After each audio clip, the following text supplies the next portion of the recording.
প্রিয় এভরিওয়ান, আজকের লেসন থেকে আমরা শিখব অ্যাডোবি ইলাস্ট্রেটর সফটওয়্যারটি আমাদের কম্পিউটার অথবা ল্যাপটপে সেট আপ করা আছে কিনা। যদি থাকে তাহলে আমরা সেটি কিভাবে খুঁজে পাবো এবং কিভাবে আমরা ওপেন করব সেটি শিখব। সর্বপ্রথম আমরা দেখব আমাদের যে এখানে একটা বার আছে, বারের মধ্যে দেখব এইরকম একটি আইকন দেয়া আছে কিনা। যদি এরকম একটি টুল বক্স অর্থাৎ আইকন দেয়া থাকে তাহলে আমরা বুঝবো এআই অর্থাৎ অ্যাডোবি ইলাস্ট্রেটর সেট আপ করা আছে। অথবা আমাদের স্টার্ট বারে ক্লিক করব, স্টার্ট বারে ক্লিক করার পর এখানে আমরা মাউস দিয়ে স্ক্রল করব, স্ক্রল করে দেখব এখানে আমাদের অ্যাডোবি ইলাস্ট্রেটর সফটওয়্যারটি ইনস্টল করা আছে কিনা।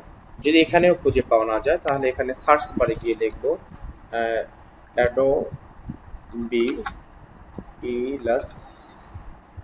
ইলাস্ট্রেটর, এই যে উপরে চলে আসছে এরকম চলে আসবে।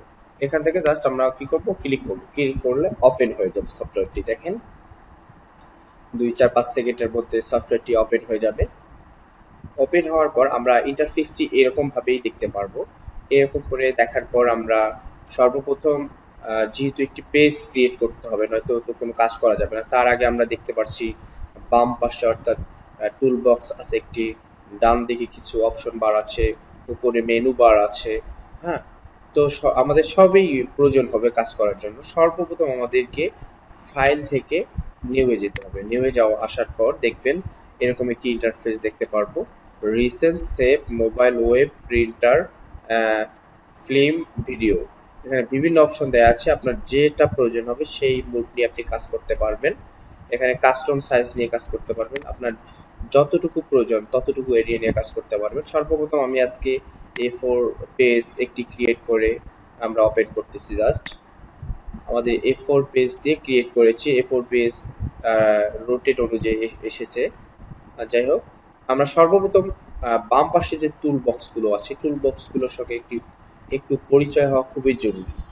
যেমন সর্বপ্রথম দেখেন এখানে সর্বপ্রথম সিলেকশন টুলস, অর্থাৎ এটাকে আমরা বলি মুভ টুল। যে কোনো শেপকে সরানো, স্থানান্তরিত করা এই মুভ টুলের কাজ। অর্থাৎ মুভ টুলটাকে মাদার, সব টুলের মা বলা যেতে পারে। অর্থাৎ সর্বদাই মুভ টুলটা ব্যবহার হয়, এই জন্য মুভ টুলের প্রয়োজনীয়তা খুবই বেশি। আমরা একটা শেপ তৈরি করেছি, শেপটি স্থানান্তরিত করার জন্য মুভ টুলের প্রয়োজন হবে। এটা আমরা আমাদের মন মতো চাইলে যেখানে সেখানে নিয়ে যেতে পারবো শুধু মুভ টুলের মাধ্যমে। এই জন্য মুভ টুলটার গুরুত্ব খুবই বেশি। এই জন্য মুভ টুলটা আমরা সর্বদাই এটাকে ব্যবহার করব, যেহেতু এই জন্য আমরা চিনে রাখবো মুভ টুলসটার কাজ কি। মুভ টুলসটা অনেক বড় অবদান রাখে ডিজাইনের ক্ষেত্রে। এর পাশাপাশি আমরা দেখতে পাচ্ছি আরেকটি টুলস আছে, সিলেকশন টুলস আছে। ডাইরেক্ট সিলেকশন অর্থাৎ এই টুলসের উপর মাউসের কার্সর রাখলে দেখাচ্ছে ডাইরেক্ট সিলেকশন টুলস, অথবা আমাদের কিবোর্ড থেকে যদি পেশ করি তাহলে ডাইরেক্ট সিলেকশন টুল সিলেক্ট হয়ে যাবে। ডাইরেক্ট সিলেকশন টুলসটার কাজ হচ্ছে আমরা যে শেপগুলো আছে শেপগুলোকে মডিফাইড করা, অ্যাঙ্কর পয়েন্টটাকে সরানো, আবার অ্যাঙ্কর পয়েন্টটাকে মডিফাইড করা, আলাদা শেপকে আরও সুন্দর করা।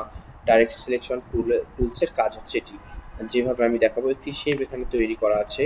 এই ডাইরেক্ট সিলেকশন টুলসটাকে ক্লিক করার পর আমাদের এই অ্যাঙ্কর পয়েন্টটাকে আমরা একটু এডিট করব। জাস্ট এভাবে সিলেক্ট করার পর এভাবে টান দিব, আমাদের শেপ একটু তৈরি হয়ে গেল। এটাকে আমরা এদিকে টান দিব, এইভাবে হয়ে গেল। এটাকে আমরা এদিকে টান দিলাম, এইভাবে হয়ে গেল। অর্থাৎ যে কোনো একটি শেপ তৈরি করা যাবে ডাইরেক্ট সিলেকশন টুলস দিয়ে, অ্যাঙ্কর পয়েন্টগুলো সরানো যাবে। বন্ধুরা, আমরা আজকে জানলাম কিভাবে ওপেন করতে হবে এবং মুভ টুলের কাজ কি, এবং ডাইরেক্ট সিলেকশন টুলসের কিছু বেসিক নলেজ দিয়েছি। ইনশাআল্লাহ, আলহামদুলিল্লাহ, আপনারা আমাদের সঙ্গেই থাকবেন। নেক্সট ক্লাসে পরিপূর্ণ টুলস সম্পর্কে আলোচনা করার চেষ্টা করব। আল্লাহ হাফেজ।